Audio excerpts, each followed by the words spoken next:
Bismillahirrahmanirrahim. Assalamu alaikum everyone.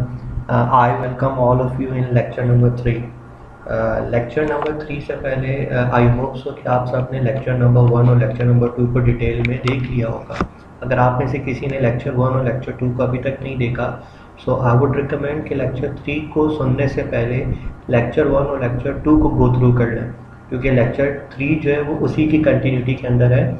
Lecture 2 में हम लोगों ने स्टार्ट किया था कि हमें इंग्लिश बोलना कहाँ से शुरू करना है, उसमें मैंने बेसिक बताई थी। तो लेक्चर नंबर 3 उसी की कंटिन्यूटी है कि जो चीज़ की आप प्रैक्टिस कर चुके हैं तो उसके बाद लेक्चर 3 में आपने उसको कैसे आगे लेके चलना है। So let's start lecture number 3। Lecture 3 को करने से पहले हम कुछ चीज़ों को पहले डिस्कस कर चुके हैं। Number 1, method of learning English. ये लेक्चर नंबर 1 में मैंने बताया था 2 मेथड है, GTM मेथड और CLT मेथड। इसको अगेन मैं डिटेल में डिस्कस नहीं करूँगा। डिटेल में डिस्कशन के लिए आपको लेक्चर नंबर 1 देखना पड़ेगा, वहाँ पर मैं डिटेल में इसको समझा चुका हूँ। लेकिन लेक्चर नंबर 3 के अंदर अगेन हम CLT मेथड को ही फोकस रखेंगे। लेक्चर नंबर 2 में हमने देखा था कि हम बोलना कहाँ से शुरू करें और कैसे शुरू करें। सो मैंने आप लोगों को बताया था कि आप अपनी रूटीन को के वर्ब्स को नोट डाउन कर सकते हैं, उसको आई के साथ वर्ब की फर्स्ट फॉर्म करें। आई होप सो कि कल आपने उसकी सफिशिएंट प्रैक्टिस कर ली होगी, क्योंकि मैंने आपको प्रैक्टिस शीट भी दी थी। देन आई के साथ वर्ब की फर्स्ट फॉर्म के बाद ही और शी की रूटीन, लाइक फादर की रूटीन, मदर की रूटीन, उसके साथ एस और यस लगा के प्रैक्टिस करना है। अपार्ट फ्रॉम दिस कि ये कौन सा टेंस है, कैसे इस्तेमाल होता है, हमें इससे कोई गर्ज नहीं है। हमें सिर्फ कैसे प्रैक्टिस करनी थी कि सिर्फ और सिर्फ किसी की रूटीन को लेना है, उनके वर्ब्स को लेना है और उसको ही और शी के साथ लगा के एस और यस की प्रैक्टिस करनी है। आई होप सो इसकी आप प्रैक्टिस कर चुके होंगे। उसके बाद हमने 4 कैटेगरीज बनाई थी, किचन, रूम, क्लास, ग्राउंड, और भी मैंने एग्जांपल्स दी थी कि उनके वर्ब्स को लिख लीजिए, उनके वर्ब्स को प्रैक्टिस कीजिए आई के साथ, ही के साथ, शी के साथ।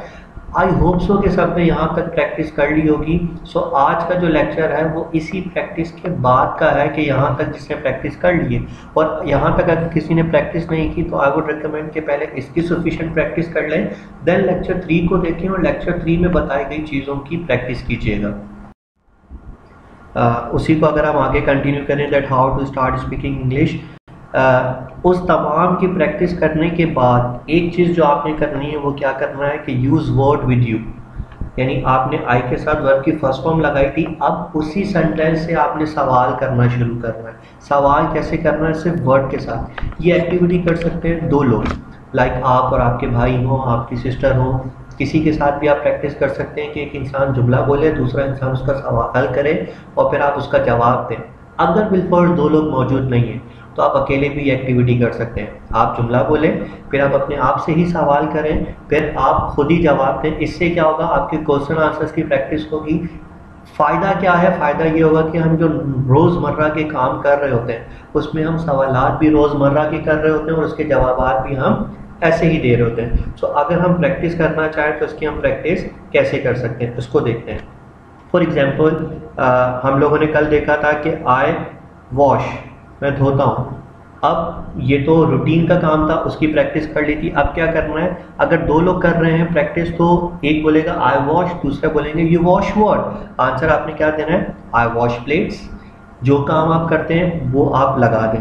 इसी तरीके से आई कुक, सो या तो आप खुद ही बोल रहे होंगे या दूसरा क्वेश्चन आपसे क्वेश्चन करेगा दूसरा person, you cook what. Answer क्या होगा? I cook food. सिंपल।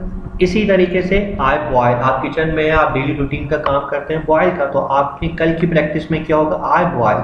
तो अब आपने क्या करना है? वर्ड से क्वेश्चन करना है। वर्ड का क्वेश्चन क्या बनेगा? You boil what. आप बॉयल क्या करते हैं? आंसर क्या होगा? Simply I boil milk. इसी तरीके से आई क्लीन, डेली क्लीननेस करते हैं, तो आपने रूटीन के लिए सेंटेंस बना होगा आई क्लीन। उसका क्वेश्चन क्या होगा? या तो कोई इंसान आपसे कर रहा होगा या आप खुद अपने आप से प्रैक्टिस के लिए कर रहे होंगे। यू क्लीन व्हाट, मतलब आप क्या साफ करते हैं? आंसर क्या होगा? I clean room. Simple. Similarly इसी तरीके से जब आप वर्ड को इस्तेमाल कर लें यू के साथ, तो अब आप वर्ड का इस्तेमाल शुरू कर दें ही और शी के साथ। ये भी बहुत सफिशिएंट प्रैक्टिस है। लाइक हमने रूटीन के अंदर देखा था, सबसे पहले हमने अपनी डेली रूटीन की प्रैक्टिस कैसे की थी? हमने अपनी डेली रूटीन की प्रैक्टिस की थी आई के साथ। जब आई के साथ हमारी प्रैक्टिस कंप्लीट हो गई तो फिर हमने डेली रूटीन की प्रैक्टिस की थी ही और शी के साथ। सिमिलरली अब हम वर्ड के क्वेश्चन की प्रैक्टिस पहले आई के लिए यू से क्वेश्चन कर रहे थे, अब हम क्वेश्चन कैसे करेंगे ही और शी के साथ। वो कैसे हो जाएगा, सेम सेंटेंस आप लेंगे, शी वॉशेस, आप मदर की रूटीन की बात कर रही हैं तो mother washes, so she washes question क्या हो जाएगा, शी वॉशेस व्हाट, कोई इंसान आपसे कर रहा होगा क्वेश्चन या आप अपने आप से कर रहे हैं, तो अब आप जवाब देंगे शी वॉशेस प्लेट्स। सिमिलर, इससे क्या हो रहा है, आपकी प्रैक्टिस हो रही है एस और ई एस की, ही और शी की, रूटीन की। यही सारी चीज़ें आप डेली रूटीन के अंदर इस्तेमाल करते हैं, यही सब कुछ प्रेजेंट इंडेफिनिट है। देखिए बहुत ही आसान है, बगैर प्रेजेंट इंडेफिनिट की आइडेंटिफिकेशन को पढ़ते हुए, बगैर उसको समझते हुए आप बहुत आसानी के साथ अपनी इंग्लिश को इम्प्रूव कर सकते हैं, सिर्फ और सिर्फ अपनी डेली रूटीन के जुमलों को इंग्लिश में कन्वर्ट करके, इस प्रैक्टिस को अडॉप्ट करके, जो प्रैक्टिस मैं आपको बता रहा हूँ। इसी तरीके से नेक्स्ट क्वेश्चन क्या होगा, शी कुक्स, शी कुक्स व्हाट, क्वेश्चन क्या हो जाएगा, शी कुक्स व्हाट, वो क्या पकाती हैं, सिंपली आंसर क्या हो जाएगा, शी कुक्स फूड, वो खाना पकाती हैं। इसी तरीके से शी बॉयल्स, अब देखिए आई वाले सारे वर्ब अब आप शी के साथ लगा रहे हैं, शी बॉयल्स व्हाट, वो क्या उबालती हैं, she boils milk. She cleans what, she cleans room. अब ये सारे आपने शी के साथ कर लिए, अब यही सारे वर्ब आप कर सकते हैं ही के साथ, लाइक ही वॉशेस, तो क्वेश्चन क्या हो जाएगा, ही वॉशेस व्हाट, आंसर क्या हो जाएगा, ही वॉशेस प्लेट्स।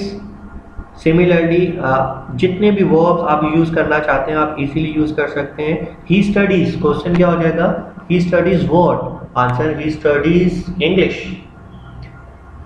तो जो भी काम ही करता है, जो भी काम शी करती हैं, जो भी काम आप करते हैं, उन तमाम को पहले स्टेप में प्रैक्टिस की थी हमने, आई के साथ वर्ब लगाया था, ही और शी के साथ वर्ब के साथ एस और यस लगाया था। उसके बाद हमने प्रैक्टिस की आई के तमाम जुमलों के साथ वर्ड लगा दिया, देन ही और शी के सारे जुमलों के साथ हमने वर्ड लगा दिया। अगर आप ये प्रैक्टिस करते हैं तो ईजिली आप बहुत अच्छे तरीके से अपनी जो नॉलेज है उसको कन्वर्ट कर देंगे किसके अंदर, अपनी स्पीकिंग के अंदर, क्योंकि नॉलेज होना एक अलग चीज़ है और स्पीकिंग आना एक अलग चीज़ है। ये सारी चीज़ें आपको आती हैं, आपने सिर्फ क्या करना है, उसको बोलचाल के अंदर इस्तेमाल करना है।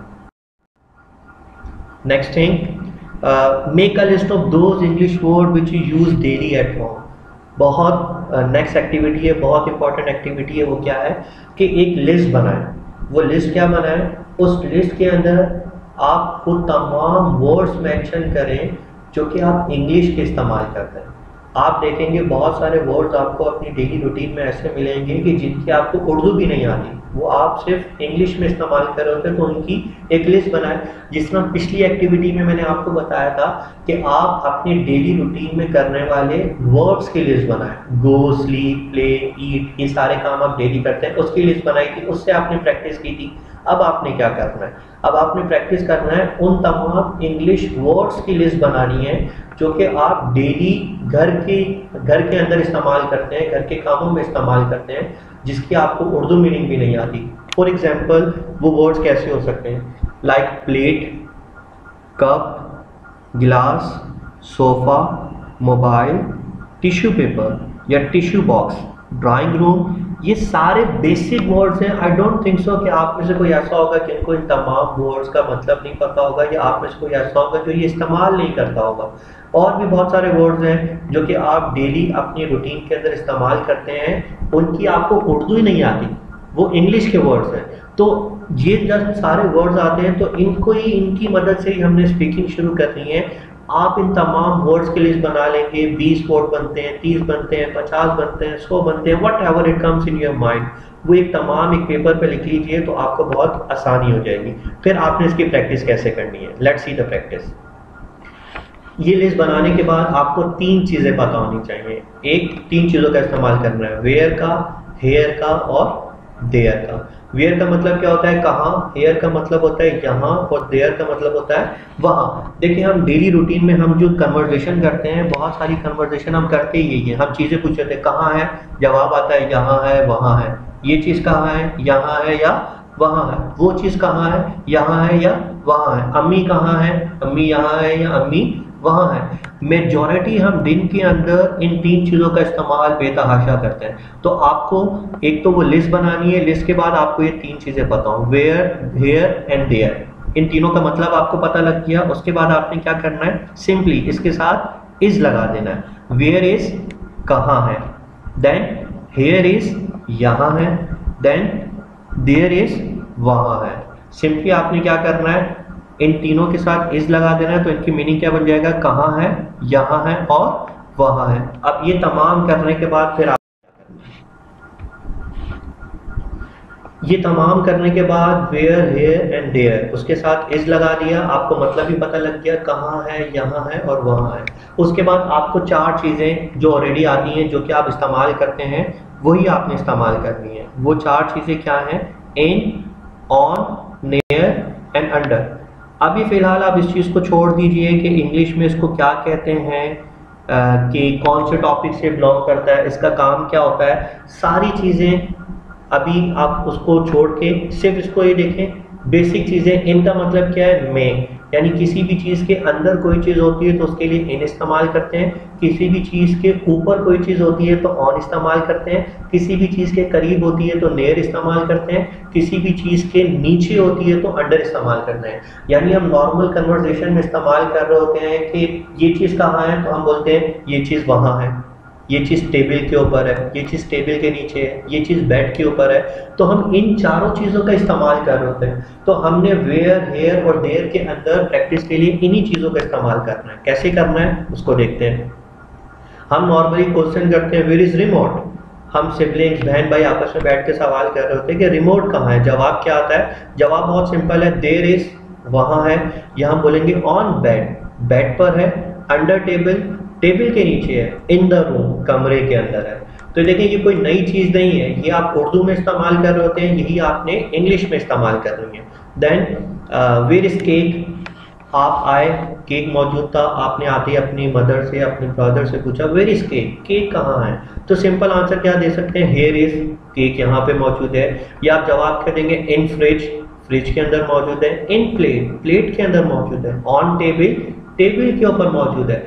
यही आप उर्दू में कन्वर्सेशन कर रहे होते हैं, इसी को आपने इंग्लिश में कन्वर्ट कर देना है, तो इजीली आप अपनी इंग्लिश को इम्प्रूव कर सकते हैं। देन वेयर इज प्लेट, आप सवाल करते हैं अक्सर कि प्लेट कहाँ पर है। आपने अपनी सिस्टर से पूछा प्लेट कहाँ पर है, तो वो आपको जवाब दे रही है इन किचन, किचन के अंदर है। देन आप सवाल कर रहे हैं कि where is in kitchen, kitchen में तो है लेकिन किचन में कहाँ है, तो वो आपको जवाब दे रही है ऑन शेल्फ, शेल्फ के ऊपर है। तो आप कन्वर्सेशन को इजीली बढ़ा सकते हैं। अगर आप 2 बहनें हैं, 2 भाई हैं, आप अपनी मदर से कन्वर्सेशन कर सकते हैं, अपने भाई के साथ कर सकते हैं, दोनों इम्प्रूव कर सकते हैं। मैंने इनिशियली वीडियो में आपको बताया था कि इंग्लिश आपकी इन्वायरमेंट से, अगर ये इन्वायरमेंट आप घर पे अपने बहन भाई, अपने मदर के साथ बना लेंगे, अपने फादर के साथ बना लेंगे, छोटे बहन भाई के साथ बना लेंगे, तो आप इजीली इसको इम्प्रूव कर सकते हैं। ना सिर्फ आप इम्प्रूव कर सकते हैं बल्कि जो छोटे से सिबलिंग, आपके छोटे बहन भाई या आपके बहन भाइयों के जो छोटे बच्चे हैं, उनके साथ आप ये बोलना शुरू कर दें तो आप देखेंगे it would be a drastic change. एक तो होता है कि स्लाइटली चेंज होता है, एक होता है ड्रास्टिक चेंज। ड्रास्टिक चेंज क्या होता है, अचानक से बहुत ज़्यादा चेंज आना। तो आप इन तमाम चीज़ों को देखने के बाद देखेंगे कि बहुत जल्दी एक ड्रास्टिक, एक ड्रामेटिक चेंज आया है आपकी स्पीकिंग के अंदर भी, और आपसे लिंकेज में जितने लोग हैं जो कि इन चीज़ की प्रैक्टिस करेंगे उनके अंदर भी ये बहुत ज़्यादा इम्प्रूवमेंट आई है। इसी को आगे कंटिन्यू करें तो देखते हैं कि आगे क्या है। अगेन आप सवाल करेंगे वेयर इज बुक। नॉर्मली हम सवाल करते हैं ना, बुक कहीं पे छोटे बहन भाई कहीं पे भी रख देते हैं, घुमा देते हैं, तो आप फौरन सवाल करते हैं कि बुक कहाँ पर है, मुझे मेरी किताब मिल नहीं रही, प्लीज़ मेरी किताब के बारे में बताएं। तो ये आप नॉर्मल उर्दू में सवाल करते हैं, तो इसको आपने क्या करना है, वेयर इज बुक, आंसर क्या है, देयर इज, बुक वहाँ पर है। या सिंपल आंसर क्या होगा, book is in bag, bag में है, इन रूम, रूम पे है, ऑन टेबल, टेबल पर है, अंडर टेबल, टेबल के नीचे है, कुछ भी आप इस्तेमाल कर सकते हैं। वेयर इज अंकल, आप नॉर्मली घर पे आते हैं, स्कूल से कोई वापस आए, यूनिवर्सिटी से वापस आए, बाहर से आए, तो नॉर्मली सवाल आती है, हम क्या करते हैं, अम्मी कहाँ पर है, अब्बू कहाँ पर है, भाई कहाँ पर है, बहन कहाँ पर है, छोटा भाई कहाँ पर है, ये सारे सवाल हम करते हैं। तो इसको आप किस तरीके से कर रहे होंगे, where is uncle, where is mother, तो जवाब क्या होगा, हियर इज यहीं पर है, सामने बैठे हुए हैं, यहाँ पर बैठे हुए हैं। या जवाब क्या होगा, इन रूम। देखें उर्दू में हम यही इस्तेमाल कर रहे होते हैं, उर्दू में हम हरगिज़ इस तरह नहीं करते कि हम पूछें वेयर इज मदर, अम्मी कहाँ है, तो उर्दू में हम ये नहीं बोलते आपकी अम्मी रूम के अंदर है, बल्कि हम शॉर्ट जवाब देते हैं। शॉर्ट जवाब क्या देते हैं, रूम में, कमरे में, अंदर है। इसी तरीके से हमने इंग्लिश में करना है, तो हमें लिखी हुई इंग्लिश की प्रैक्टिस नहीं करनी है, हमें बोलने वाली इंग्लिश की प्रैक्टिस करनी है। अम्मी कहाँ है, in room. Where is mother, in room. Where is uncle, in room. Where is father, in room. इसी तरीके से where is my dress, normally हम ड्रेस के बारे में पूछ रहे होते हैं सिबलिंग से, वेयर इज माई ड्रेस, मेरा ड्रेस कहाँ पर है, इन कबर्ड, कबर्ड के अंदर है। वेयर आर माई शूज, मेरे शूज कहाँ है, देयर इज या देयर आर, वहाँ पर मौजूद है। वेयर इज अली, हम यूनिवर्सिटी के अंदर नॉर्मली या बाहर हम पूछते हैं, स्कूल में पूछते हैं, where is Ali, where is Asma, where is Aisha, वो कहाँ पर है, in class, in cafeteria. University में होते हैं तो दो जगह ही ज़्यादा होती हैं, या तो हम बोलते हैं इन क्लास, क्लास में, या कैफेटेरिया में। हम अगर पूछना चाहें इसी को आगे कंटिन्यू करें तो हम क्या पूछते हैं, वेयर इज क्लास, तो क्लास कहाँ पर है, तो सिंपल आंसर क्या होता है, देयर इज, क्लास वहाँ पर है।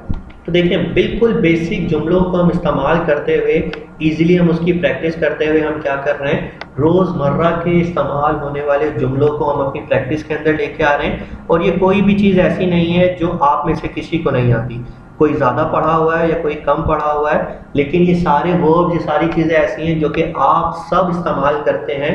इन सब को आप मेरे बताए हुए तरीके से इस्तेमाल करना शुरू करेंगे तो आप इजीली बहुत अच्छी इंग्लिश और बहुत आसानी के साथ इंग्लिश बोलना शुरू कर देंगे। फिर आपको आइडिया होगा मेरे उस क्लेम का कि इंग्लिश बहुत आसान ज़ुबान है जिसको आप बहुत मुश्किल समझते हैं।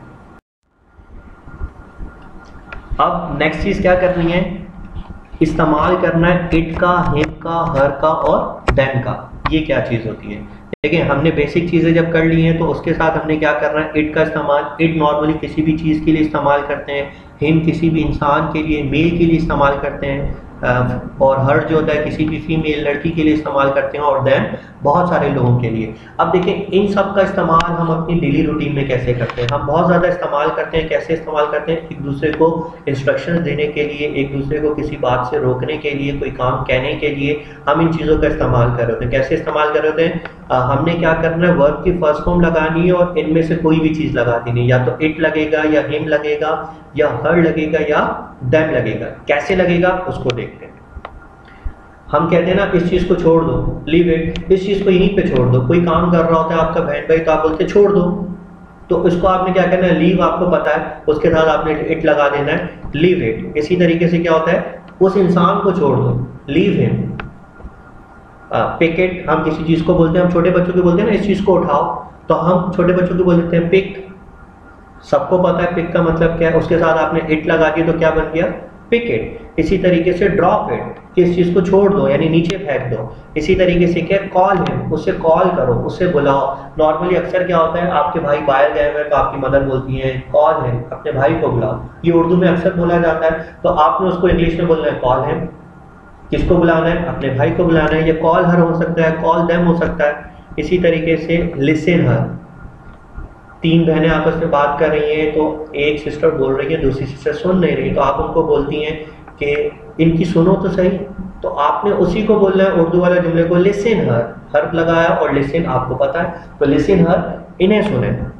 इसी तरीके से बॉयल इट, आप दूध अक्सर आता है, हमेशा ही घरों पे आता है, तो मदर इंस्ट्रक्शन देती हैं कि इसको उबाल लो, या आप बीइंग एल्डर सिस्टर अपनी छोटी सिस्टर को इंस्ट्रक्शन देती हैं कि इसको बॉयल कर लो।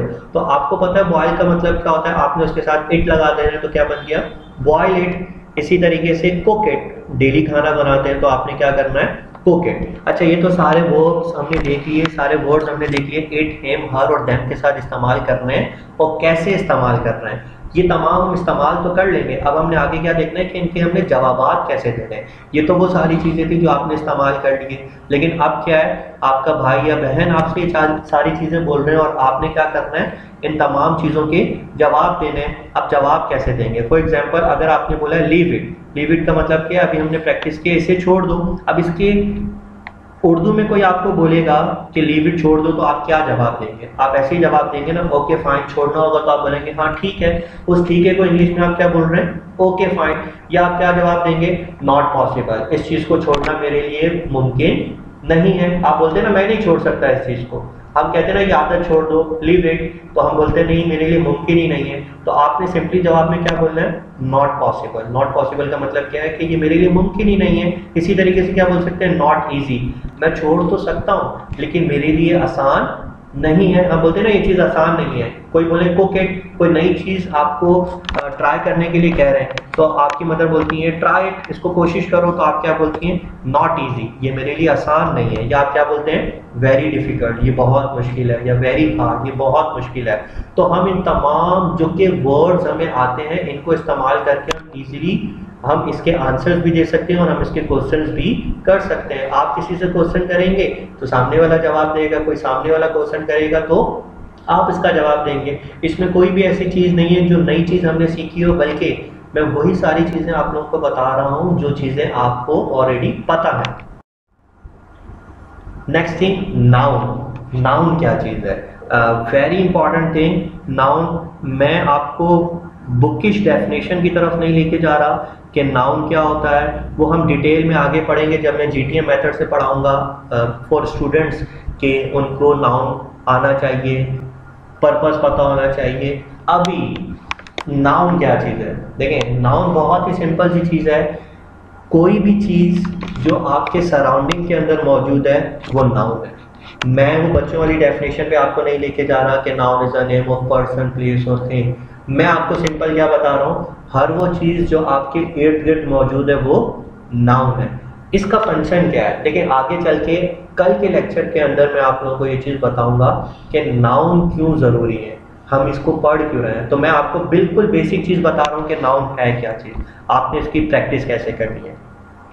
Whatever things are near to you are noun। जो भी चीज़ें आपके बिल्कुल करीब है वो सारी चीज़ें क्या है? नाउन है। अब आपने क्या करना है? आइडेंटिफाई करना है। आइडेंटिफाई करना बहुत आसान है। मैं आपको कुछ पहचान बताऊंगा, आपने क्या करना है। देखिए सिंपल सी चीज़ है, आप कोई भी बुक लें और आप पेंसिल लें। मैं जो आपको निशानियाँ बता रहा हूँ उन निशानियों को, वो निशानी कहीं भी पूरी हो आप उसको सर्किल कर दें या उसको हाईलाइट कर दें। वो चाहे इंग्लिश की बुक लें, चाहे आप केमिस्ट्री की बुक लें, चाहे मैथमेटिक्स की बुक ले लें, हत्ता कि आप इस्लामिया की बुक अगर वो इंग्लिश में ट्रांसलेट हुई हुई है तो आप वो ले लें।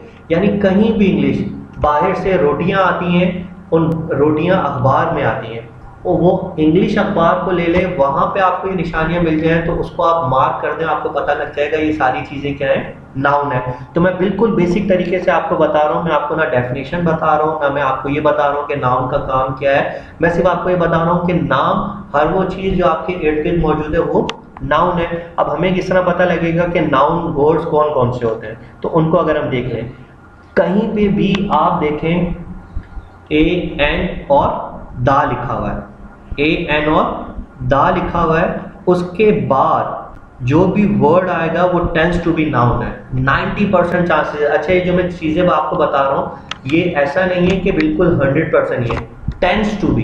टेंस टू बी का मतलब क्या होता है? हत्तिल इम्कान कोशिश है, यानी 90% वो जो है नाउन ही होंगे। इन, आ, एन और दा के बाद हमेशा अप्रॉक्स क्या आएगा? नाउन आएगा।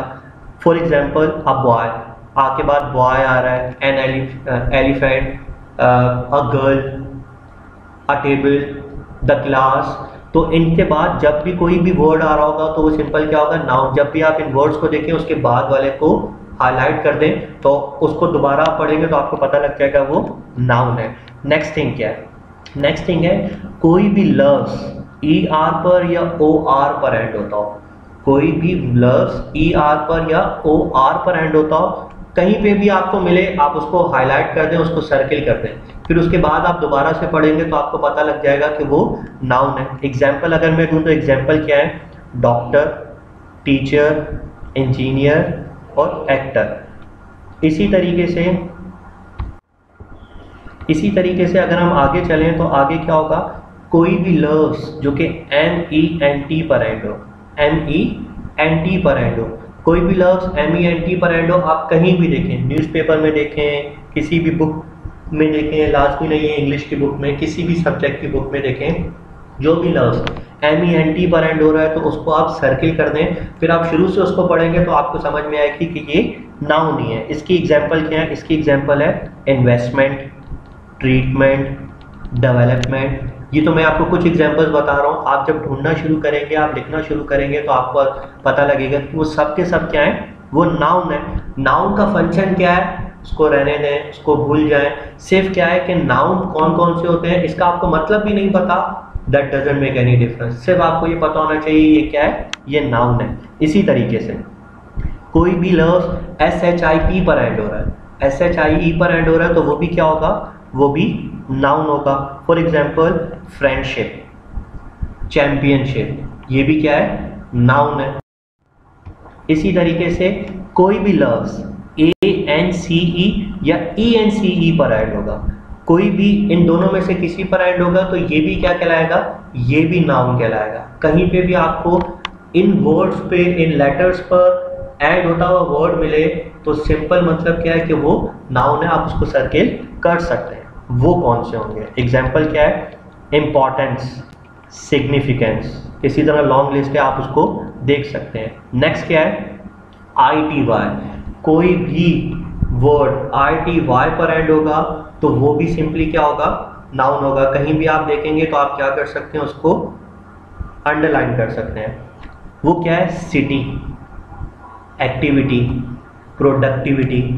नेक्स्ट में अगर हम जाएं तो TION या SION, या तो TION पर एंड हो या SION पर एंड हो तो ये भी क्या कहलाएगा, ये भी नाउन कहलाएगा। For example mission, tension, station, ये सारे क्या हैं, ये सारे नाउन है। इसी तरीके से AGE पर एंड हो, AGE पर एंड हो, कोई भी लफ्ज AGE पर एंड होगा तो वो क्या बन जाएगा, वो भी नाउन होगा। इसकी एग्जांपल अगर हम देखें तो एग्जांपल क्या होगी, परसेंटेज, स्टेज। इसी तरीके से बहुत सारे वर्ड्स हैं, आप देखेंगे, अंडरलाइन करना शुरू करेंगे तो इजीली आपको समझ में आ जाएगा। देन कोई भी लफ्ज माय, हिज, हर, देयर और अवर के बाद आए, इन तमाम के बाद आएगा तो वो भी क्या होगा, नाउन होगा। कैसे नाउन होगा, माय बुक, माय के बाद बुक आ रहा है तो बुक क्या है, नाउन। हिज क्लास, हिज के बाद क्लास आ रहा है तो वो भी क्या है, नाउन। देयर वर्क, देयर के बाद वर्क आ रहा है तो वो भी क्या है, नाउन है। तो इजीली आप आइडेंटिफाई कर सकते हैं कि इनके बाद जो वर्ड्स आ रहे हैं वो सारे क्या है, नाउन है। इसी तरीके से आफ्टर प्रेपोजिशन, अगर आपको प्रेपोजिशन अभी आते हैं तो वेल एंड गुड, नहीं आते तो इस वाले रूल को छोड़ दीजिए, इससे कोई फर्क नहीं पड़ता। जिनको आते हैं ये उनके लिए है कि प्रेपोजिशंस के बाद भी क्या होते हैं, नाउन आते हैं। For example in room, eight shop, on table, under table, ये सारे प्रेपोजिशंस हैं तो इसके बाद हमेशा रूम, शॉप, टेबल, ये सारे क्या हैं, ये सारे नाउन हैं। अब देखें आपने क्या करना है, ये तमाम कहीं पे भी आप बुक मौजूद होगी, कोई भी बुक मौजूद होगी, नॉट इंग्लिश बुक, कोई न्यूज़पेपर, कोई magazine, what ever you got anything, कहीं पे भी इंग्लिश में कुछ भी लिखा हुआ है, आप इन वर्ड्स को याद कर लें। जो ये आखिर पर कुछ मैंने आपको वर्ड्स बताए हैं जिसके आखिर पे एंड हो रहा है, या कुछ वर्ड्स मैंने आपको बताए हैं जो कि क्या है, इनके बाद आएगा, ये आपने याद कर लिए। कहीं पे भी लगता है आप उसको सर्किल कर दें तो वो इट टेंड्स टू बी, यानी 90% चांसेस है वो क्या होंगे, नाउन होंगे। तो आपने इनको याद नहीं करना, इन वर्ड्स को आपने याद नहीं करना, आपको सिर्फ आइडेंटिफिकेशन पता होनी चाहिए, आपको पहचान पता होनी चाहिए, वो आप पहचान लगाएंगे और आप इजीली आइडेंटिफाई कर सकते हैं नाउन। तो आप इजीली इस चीज़ की प्रैक्टिस कर सकते हैं। It's not a big thing या it's not a hard thing कि जो आपको बहुत मुश्किल हो, मैंने बहुत आसान तरीके से आपको बता दिया कि नाउन होते। So last thing, thank you very much for watching this video. इस वीडियो के अंदर आज हमने डिटेल में जो लास्ट वीडियो थी लेक्चर नंबर 2 उससे आगे कंटिन्यू किया है कि रूटीन के बाद हमने क्या देखना है, रूटीन के बाद हमने वर्ड के साथ कैसे देखना है, उसका आंसर कैसे देना है, ये सारी चीज़ें हम लोगों ने देख ली है। रोज़मर्रा के जुमलों को हमने बोलना किस तरह, उसका जवाब कैसे देना है, और मैंने आपको छोटा सा बेसिक सा कॉन्सेप्ट किया है नाउन का जिसका स्टडीज से कोई ताल्लुक नहीं है, सिर्फ मैंने बताया कि कहीं पे कोई भी वर्ड आ जाए तो आप नाउन को आइडेंटिफाई कैसे कर सकते हैं। आई होप सो कि आज का लेक्चर आपको इफेक्टिव लगा होगा और आपको इजीली समझ में आया होगा। Thank you very much for watching this video and wait for the lecture number 4. It will be shared tomorrow inshallah. Thank you very much.